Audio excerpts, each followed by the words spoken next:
So here we have another native California trailside weedy plant. This guy here is called a Nevin's bird beak, Cordylanthus nevinii. Okay, now he's super green, and he comes from a single stem, and he branches out.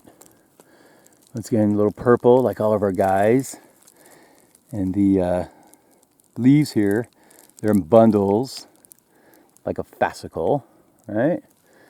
And he branches again, and he gets to the top. See if we find some flowers on this guy. No flowers. There's another one here. Got really short leaves though, come out in bundles. He's got this little pattern. He's got a long leaf here and a little tiny bundle. Long leaf, tiny bundle, long leaf, tiny bundle.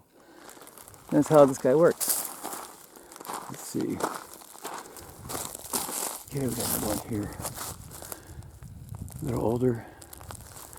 And at the top, though, big clusters here. Okay. There you go. Whew.